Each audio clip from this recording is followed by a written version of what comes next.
രാഹുലേ രാഹുലേ എഴുന്നേക്കടാ, നാളെ എക്സാം ആണ്. ഒന്ന് എഴുന്നേക്ക്. അമ്മയ്ക്ക് എത്ര നേരം കൊണ്ടിരുന്ന് പഠിക്കുവാ? നിനക്ക് ഉറങ്ങിയാൽ മാത്രം മതിയോ? ഇങ്ങനെ നാളെ മാത്സിന്റെ എക്സാമാ, തോറ്റു പോയി ഞാൻ നാട്ടുകാരോട് പറയും. ദൈവമേ, അമ്മ പറഞ്ഞു നിൽക്കാതെ ഞാൻ തോക്കുമെന്ന് തോന്നുന്നു. നാളെ എനിക്ക് തലയിൽ കയറുന്നില്ല. ഞാൻ ഇത്രയും നേരം ഇരുന്ന് പഠിക്കാനുള്ളതെല്ലാം പഠിച്ചു. ഞാൻ ഉറങ്ങും, എനിക്ക് തലയിൽ കയറുന്നില്ല. നിനക്ക് ഉറക്കം മാത്രം മതിയോ? നിനക്ക് ജയിക്കണ്ടായോ? ഇങ്ങനെ എങ്ങനെയാ? മാത്സ് നല്ലൊരു സബ്ജക്റ്റാ, അതുപോലും പഠിക്കാൻ വയ്യ. ബുദ്ധി ഉണ്ടല്ലോ. ഈ മാത്സ് ഒഴിച്ചു ബാക്കിയെല്ലാം ഞാൻ പഠിച്ചോളൂ. എനിക്ക് മാത്സ് മാത്രം തലയിൽ കയറത്തില്ല. പറ്റത്തില്ല, മാത്സ് പഠിച്ചേ പറ്റൂ. ആവശ്യമില്ല, എനിക്ക് ഈ വിഷയം വേണ്ട. എനിക്ക് പറ്റത്തില്ല, ഉറക്കം പോകും. നീ വിചാരിക്കുന്നതല്ല, മാത്സ് ഇല്ലാതെ ജീവിതമില്ല. എനിക്ക് ഉറക്കം വരും. അമ്മ ഞാൻ പറയുന്നൊന്നും കേൾക്ക്. ഞാൻ ഇത്ര നേരം കൊണ്ടിരുന്ന് പഠിക്കുക. എനിക്ക് ഇനി ഇരുന്ന ഒന്നും തലയിൽ കയറത്തില്ല. എനിക്ക് പറ്റുന്നില്ല ഈ വിഷയം.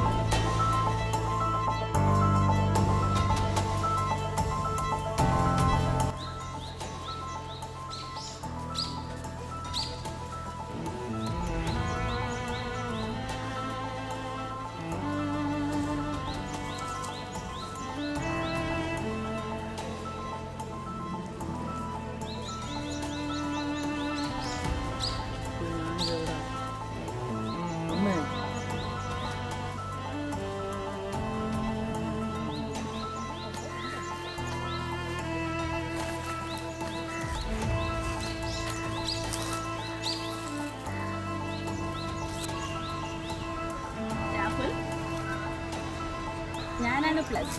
ഞാൻ എല്ലാവരെയും ചേർത്ത് നിർത്തും. നിന്റെ പോക്കറ്റിലെ കാശ് ഇരട്ടിയാക്കാനും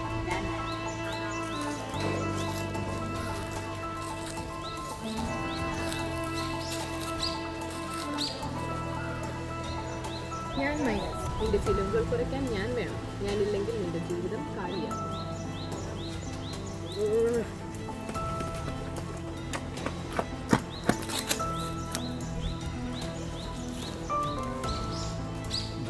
ഞാൻ ഗുണനം. ഞാൻ നിന്റെ ലാഭം ഇരട്ടിയാക്കാൻ സഹായിക്കാം. ഞാനില്ലെങ്കിൽ നിനക്ക് ഒന്നും നേടാനാകില്ല.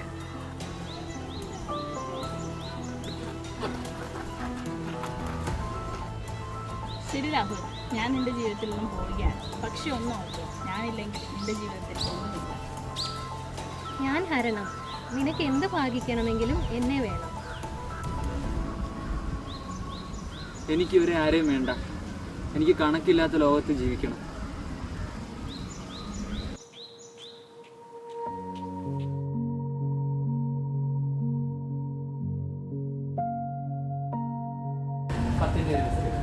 പത്തോ? അതെത്രയാ? എനിക്ക് എണ്ണാൻ അറിയില്ലല്ലോ. അതിനിവിടെ കണക്കൊന്നും ഇല്ലല്ലോ. നീ എന്താ ഈ പറയുന്നത്? ഇല്ല, ഇവിടെ അങ്ങനെയൊന്നും ഇല്ല.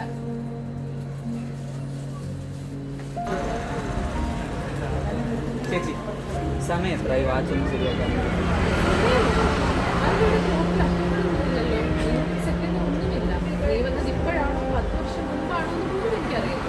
സമയം നോക്കാൻ പറ്റുന്നില്ല.